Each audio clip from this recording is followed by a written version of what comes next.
What's the meaning of barefooted?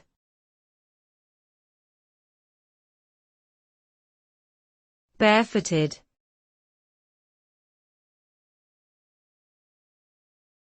Barefooted.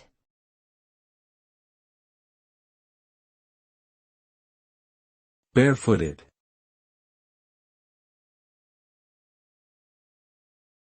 Barefooted.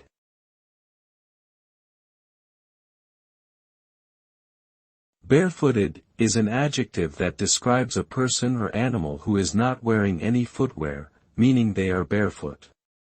This term could be used in both a literal and figurative sense to describe someone who is without protection or support. For example, a person walking on hot pavement without shoes is literally barefooted.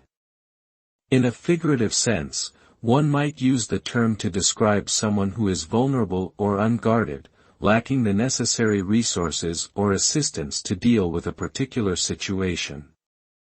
Being barefooted can also relate to a feeling of freedom and a connection to the earth.